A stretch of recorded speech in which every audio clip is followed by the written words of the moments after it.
Hola, en este video vamos a aprender cómo simular elementos finitos de superficie en Abaqus utilizando materiales compuestos y vamos a tener un caso de ejemplo muy sencillo. Pero primero vamos a hablar de por qué son útiles los elementos finitos de superficie. Entonces, suponiendo que uno va a simular un perfil, que esto lo utilizamos en la industria comúnmente para todo tipo de estructuras, ¿cuáles son las características de un perfil? Que nosotros vamos a tener el espesor del perfil, no, la dimensión del espesor no es casi comparable con el ancho y con el largo, suele ser mucho más pequeño. Entonces, ¿qué pasa? Como por una regla general por elementos finitos, para obtener buenos resultados, uno debe mantener una relación que en el espesor de un perfil tienen que haber al menos tres elementos finitos como tal, o sea, hay que discretizar nuestra sección en tres elementos. Entonces, si nosotros cogemos un perfil de estos y lo discretizamos en estos tres elementos, también hay algo que nos va a dar una simulación de buena calidad y es la calidad del elemento finito. Entonces hay varias métricas para uno medir la calidad de un elemento finito y una de ellas es la relación de aspecto. Un elemento finito de relación de aspecto 1 es la que todos sus lados tienen dimensiones iguales. Entonces, por ejemplo, este elemento finito, digamos que esto es un milímetro y que el espesor total de esto es 3. Entonces aquí tenemos todas nuestras dimensiones iguales, entonces el elemento finito tiene muy buena calidad. Como regla general, la relación de aspecto no debe ser mayor a 1 a 10. Es decir, si yo tengo un elemento finito con una cara que mide 1 unidad, la otra cara máximo puede medir 10 unidades, al igual que esta otra, máximo. Entonces, ¿qué estamos viendo acá?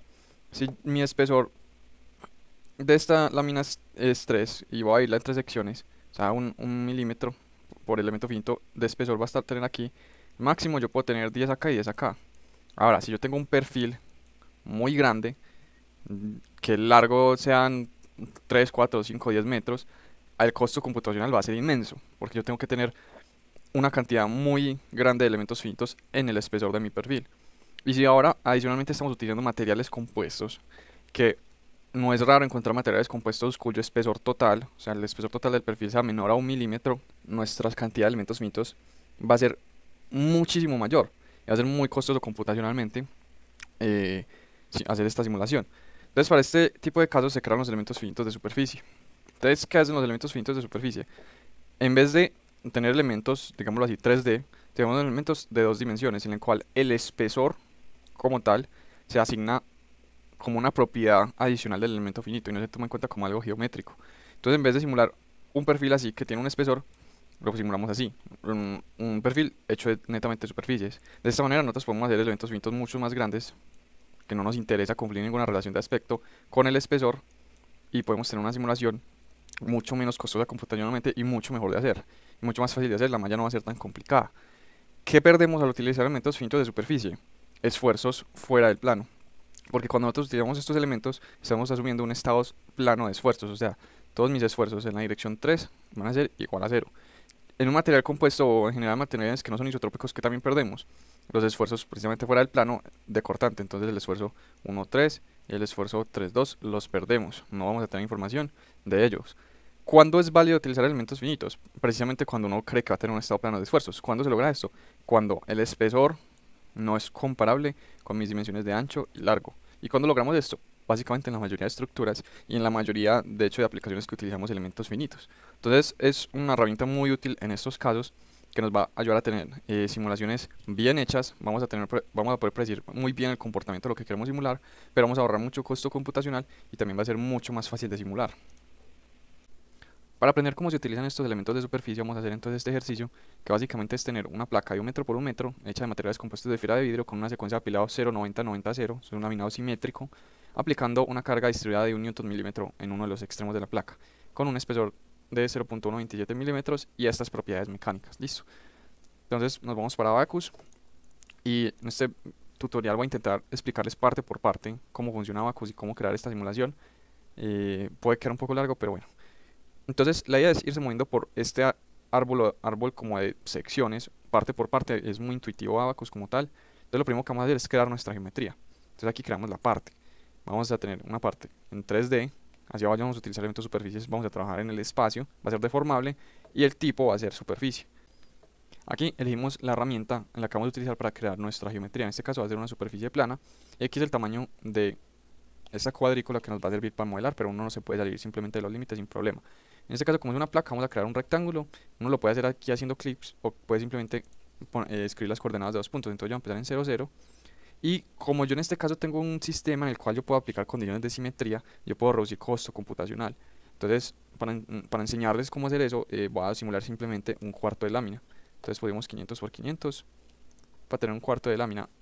Recuerden que Abaqus es adimensional. Entonces nosotros mismos tenemos que ser consistentes con las unidades que le estamos dando.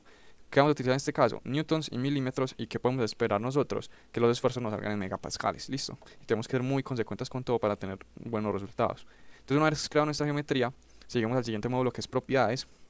En este caso vamos a tener que crear un material. Vean que en donde están estos cuadritos siempre es como el manager de lo que está al lado. Entonces es bueno acostumbrarse a trabajar con el manager, y acá le damos crear propiedad. Si nosotros le damos desde el principio, acá también nos crea la propiedad, pero es bueno como tener el manager. Entonces vamos a tener nuestro material 1. En este caso vamos a asignar propiedades mecánicas elásticas nomás. Y veamos que si se tienen propiedades, si fuéramos a simular un metal o un material normalmente isotrópico, solo tenemos que describir su comportamiento con el módulo de Young y, y la relación de Poisson. Pero en este caso, como vamos a utilizar materiales compuestos, vamos a utilizar láminas y tenemos que incluir todos estos materiales. Ahora, una ventaja de los elementos finitos de superficie es que no necesita tantas propiedades, precisamente por las suposiciones que estamos haciendo. Si quisiéramos hacer un compuesto con elementos finitos sólidos, tendríamos que agregar todo este montón de propiedades que incluyen las propiedades fuera de plano. Entonces es otra ventaja de los laminares, de los materiales, de los elementos finitos de superficie. Entonces vamos simplemente a asignar nuestros materiales. Como teníamos en la tablita las propiedades en gigapascales, 155 gigapascales en la dirección 1, tenemos que pasar esto a megapascales para ser consistentes con nuestras unidades. Entonces le damos 3 ceros adicionales y todo lo metemos en megapascales. En este caso 12.160, 0.248, y todos los cortantes van a ser 4.400. En un compuesto normalmente este cortante es diferente a los otros dos, pero así es como lo tenemos en el ejemplo. Listo. Ya una vez creado el material, no significa que la pieza lo tenga. Nosotros lo creamos, pero se lo tenemos que asignar como tal. Entonces, para compuestos hay una herramienta muy bacana porque es muy intuitiva, que es el Composite Layup. Y lo que vamos a hacer es crear uno. Vamos a utilizar una formulación convencional de elementos finitos de superficie. Y aquí ya nos abre la sección del compuesto. Entonces, lo que vamos a hacer es que nosotros vamos a tener en total 4 filas. Pero en vez de crear nuestras 4 filas, vamos a marcar aquí, vamos a decir simplemente, vea, esto va a ser un laminado simétrico. Entonces, por ende, él me va a crear las otras 2 filas sin que yo las ponga como tal. Entonces vamos a decir que la primera lámina va a ser a 0 grados, simplemente les voy a agregar un nombre, y la otra 90 grados. Vamos a poner esta región, vamos a poner el material, vamos a agregar el espesor en milímetros, y vamos a decir que, bueno, copio las dos, que está orientada a 0 grados, pero la segunda va a estar orientada a 90. Listo. ¿Qué vemos? En general, uno tiene que tener un marco de referencia para saber cómo está asignando esas propiedades, esas direcciones. Entonces, en este momento estamos utilizando las coordenadas globales. Como es algo muy sencillo, es muy fácil. En este momento está correcto, pero normalmente es mejor especificar directamente yo cómo quiero que sean esas direcciones. Entonces, para eso vamos a definirlas como de manera discreta. ¿Cómo hacemos esto? Tenemos que seleccionar cuál es nuestro eje principal y cuál va a ser nuestra dirección normal, en donde van a estar las propiedades fuera del plano. Listo. Entonces en la dirección normal podemos seleccionar, por ejemplo, no, que mi dirección normal sea este borde que tenemos acá. Pero no, vamos a decirle que va a ser vectorial, va a ser el vector X. Perfecto. Y en la superficie simplemente vamos a seleccionar, no, esta va a ser mi superficie normal. El vector normal de esta superficie va a ser mi dirección 3 de propiedades mecánicas. Entonces, como vemos, ahí ya quedamos con nuestras propiedades. La lámina de 0 grados está orientada hacia donde queremos, y la de 90 grados está orientada hacia el otro lado, hacia la otra dirección, la dirección 2 del compuesto. Hay que asegurarnos de tener esto chuleado para que el laminado sea simétrico. Vemos que cuando el material fue asignado a la geometría, él cambia de color. Si yo aquí lo suprimo temporalmente, cambia otra vez que asigno material, y cuando está verde es que tengo material. ¿Cómo me puedo asegurar que el compuesto sí quedó como yo quería? Me puedo ir para acá, para la I, y le doy Play Stack Plot. Si yo selecciono aquí, me va a mostrar cuál es el compuesto que yo tengo asignado. Vean que tenemos, efectivamente, 2 láminas de 0 grados a los extremos y en el interno 2 de 90 grados. Listo. Porque recuerden que nosotros estamos utilizando compuestos de superficie. Por más que nos acercamos, vamos a ver que esto no tiene ningún tipo de espesor, y que el espesor está asignado como algo geométrico. Una vez teniendo las propiedades, nos vamos para hacer el ensamble. En este caso solo tenemos una pieza y le vamos a agregar como una pieza dependiente. Ahora les voy a explicar un poquito qué es eso de dependiente e independiente. Y lo que sigue es crear nuestra step. En el step es decir qué tipo de simulación yo estoy haciendo y cómo la voy a hacer. Entonces en este caso me tengo que crear un step siempre, y en este caso voy a hacer una simulación estática general. Aquí es donde yo digo, yo voy a simular transferencia de calor, voy a hacer una simulación dinámica, térmica, lo que sea. Voy a aprender las no linealidades geométricas. Esto hace que las simulaciones queden mejor, pero pueden tardar un poco más. Y aquí es importante mirar lo de los incrementos. Por default, en una simulación sencilla, se puede dejar así por default, no hay problema. Pero les voy a explicar un poquito qué es esto. Es como si yo aplicara una fuerza de tracción, si yo cojo un momento cero y al siguiente momento inmediatamente yo aplico toda la fuerza. En una simulación compleja, por ejemplo, que involucre contacto o daño, eso puede ser muy duro y puede que la simulación no converja. Entonces, idealmente es mejor hacer estas cosas de a poquito. Entonces, en vez de que él me aplique en un momento cero de una la fuerza, yo puedo decir, vea, aplique simplemente de a poquitos esa fuerza. Entonces, el incremento va de 0 a 1. Entonces yo le puedo decir, mi máximo yo no quiero que sea 1, yo quiero que usted vaya de a poquitos y que solo me aplique de a 20% máximo y que empiece como en el 10% de la fuerza. Y recuerden que elementos finitos es un método numérico. Entonces yo hago esto mediante iteraciones. Entonces yo en cada incremento tengo que hacer una cantidad de iteraciones. Entonces yo le digo que no, haga el máximo sean 1000. ¿Qué quiere decir esto? Que si él hace 1000 y no fue capaz de hacer este incremento, ahí la simulación aborta. Ahora vamos a hablar un poco de eso cuando miremos los resultados. Vale aclarar que esto que yo estoy diciendo no es tiempo, porque no estamos haciendo una simulación dinámica. Es solo el método en el cual está resolviendo nuestra simulación, pero no es muy parecido a pensar como si fuera tiempo, pero no es tiempo, listo. Y aquí yo tengo lo que nosotros le estamos pidiendo a la simulación que nos dé, o sea, cuáles van a ser nuestros resultados. Entonces, por default, él siempre te va a dar estas cosas que está aquí, pero no nos la va a dar en los compuestos, no nos la va a dar capa por capa, sino como de manera más general. Entonces, si nosotros queremos que el compuesto nos dé los resultados capa por capa, tenemos que pedírselo. Entonces, vamos a crear otro fill output y vamos a decir que es para los compuestos. Entonces, lo creamos. Le vamos a decir que nuestro mínimo no va a ser todo el material, sino específicamente el composite layout que creamos. Si uno crea bastantes, puede seleccionar aquí para todos los incrementos y vamos a pedir esfuerzos, deformaciones, desplazamientos y fuerzas. Y muy importante, va a decir que para todos los section points de todas las láminas. ¿Qué son los section points? Es yo donde estoy haciendo los cálculos en cada lámina. Y donde se lo dijimos a Abacus, cuando nosotros nos doblemos a propiedades y miramos el composite layout que creamos, como ven uno puede volverse y editar las veces que quiera, aquí dijimos que vamos a tener 3 puntos de integración. ¿Qué quiere decir eso? Que por cada una de mis láminas yo voy a tener 3 puntos en donde voy a hacer los cálculos. Si son 3, él se va a distribuir en, yo voy a tener mis esfuerzos en la parte de arriba de la lámina, en la mitad y en la parte de abajo de la lámina. Y para la siguiente lámina lo mismo, en la parte de arriba y en la parte de abajo y en la mitad. Entonces esos son los puntos de integración y por eso yo le tengo que decir a Abacus que me calcule lo que yo necesito en cada uno de esos puntos en el step. Listo. Una vez creado el step, seguimos al siguiente módulo. Como no tenemos interacciones, nos vamos directamente por el módulo de cargas. Y aquí, como tenemos una pieza que vamos a simular con condiciones de simetría, vamos a irnos a Boundary Conditions y creamos las condiciones de simetría. Recuerden que estamos simulando un cuarto de lámina. Entonces, tenemos la lámina de aquí para abajo y de aquí para allá. Entonces aquí simulamos respecto al eje Y, entonces condicionamos este borde y creamos la otra condición de frontera en este de acá respecto al eje X, listo. Entonces ya tenemos lo que en donde estamos restringiendo desplazamientos y rotaciones y tenemos que aplicar la carga.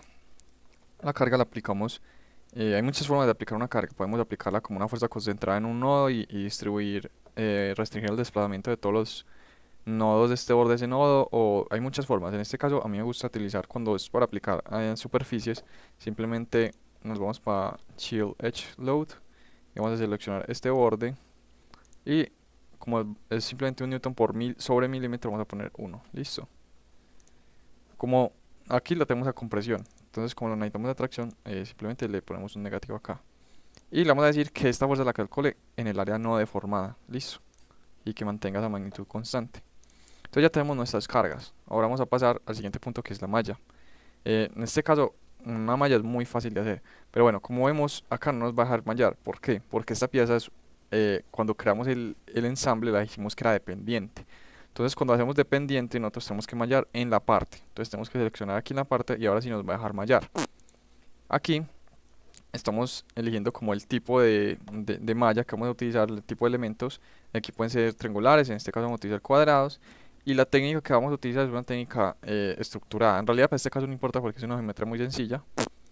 Y aquí podemos también configurar el tipo de elemento. Vamos a utilizar en este caso elementos cuadráticos de superficie, listo. Le damos OK. Con esta nosotros lo que hacemos es como poner aproximadamente cuál va a ser el tamaño de nuestros elementos finitos. Entonces por ejemplo aquí están 50, vemos que son muy grandes. y le vamos a decir que queremos unos de 10. Entonces aquí se disminuyen estos punticos que se llaman abacus las semillas. Ahí vamos a mallar, entonces le damos en mallar, ya me queda la pieza. Es una malla muy sencilla, no tiene mucho misterio. Para geometrías complejas y hay que hacer un poco más trabajo ahí. No vamos a optimizar y ya nos vamos simplemente para el trabajo. El trabajo es literalmente crear la simulación. Todo lo que hicimos anteriormente es la interfaz de Abacus que nos genera un archivo que es lo que va a simular él. Listo. Entonces aquí creamos nuestro trabajo. En el modelo que estamos utilizando, en este caso estamos trabajando sobre el modelo 2. Y aquí es muy importante porque es lo que para nosotros sacarle el provecho al computador que nosotros tengamos. Entonces vamos a decirle que utilice el 90% de la memoria RAM y que paralelice los procesos dependiendo de la cantidad de procesos lógicos o núcleos que tenga el computador. En este caso tenemos 12. Ya les voy a mostrar donde se puede ver. Creamos el trabajo y le damos Submit. Entonces ahí ya está simulando como tal. Si nos abrimos el monitor, podemos ir viendo qué está haciendo mi computador paso a paso. Listo. Y para nosotros saber cuántos procesadores lógicos tiene nuestro computador, podemos abrir el administrador de tareas.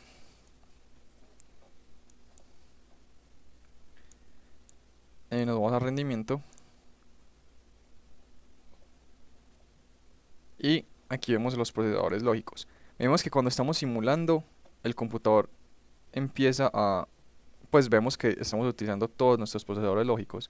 Aquí vemos lo que les comentaba en el time step, en el step, que aquí ya terminó la simulación, ya llegamos a 1, pero nosotros nuestra fuerza la fuimos aplicando de a 2 o de a 15 y así sucesivamente. Y también podemos ver cuántas iteraciones necesitó en cada uno de esos pasos que él dio. Vemos que como ya terminó la simulación, ya el computador vuelve otra vez a no utilizar todo el rendimiento de cada procesador. Listo, ahora vamos a ver los resultados. Entonces, en resultados podemos ver aquí el tipo de resultado que queramos ver. Entonces vamos a empezar por ejemplo por desplazamientos.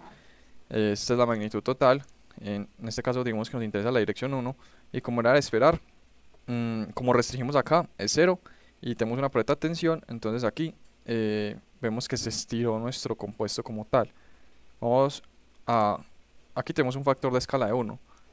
Con este podemos darle un factor mayor para nosotros identificar qué es lo que está pasando. Ok, listo. Entonces ahí tenemos nuestra pieza.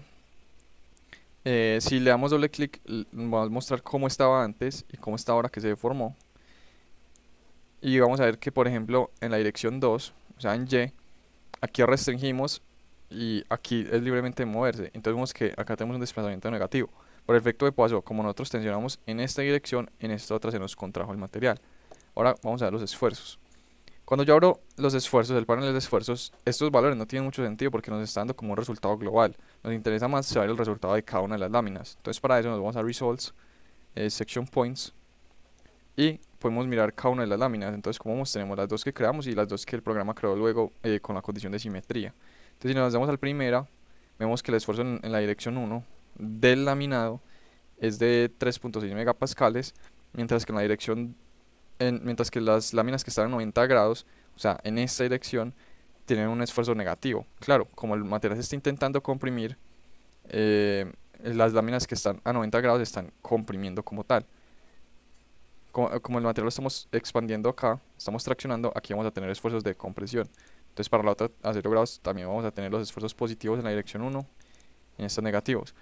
Como es un estado de esfuerzos tan simple, vemos que todo se pinta del mismo color y todos los esfuerzos van a corresponder a lo mismo. Ahora si nos vamos a la dirección 2 del material, a 0 grados, o sea que es en esta dirección, en Y, tenemos esfuerzos positivos, y en la lámina de 90 grados, en la segunda dirección, o sea en X, para la lámina de 90 grados, tenemos esfuerzos obviamente de atracción, porque ahí es donde nosotros estamos aplicando la fuerza. Yo hice unos cálculos utilizando unos modelos de macromecánica para corroborar los resultados que nos dio en nuestra simulación.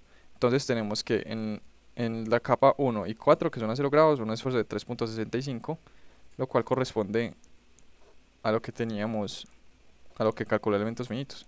Entonces vemos que es bastante preciso. Y si nos queremos ver, por ejemplo, las deformaciones como tal, ya nos vamos a U. U son desplazamientos. Para deformaciones nos vamos para la E. Y vemos que la deformación en la dirección 1 va a ser 2.4 3 por 10 a la menos 5. Entonces nos dieron resultados prácticamente iguales a la macromecánica. Ya con eso concluimos este video tutorial. En el siguiente vamos a ver cómo simulamos los compuestos sin utilizar elementos finitos de superficie. Pero aquí remarcamos la importancia de estos elementos porque son muy rápidos, muy efectivos y, y hace que las simulaciones se vuelvan muy poco complejas. Pero, ¿qué perdemos? Que si nos vamos a esfuerzos, nosotros no podemos mirar, por ejemplo, esfuerzos en la tercera dimensión. Van a ser cero. Los esfuerzos fuera del plano van a ser cero porque estamos asumiendo un estado plano de esfuerzos. Muchas gracias.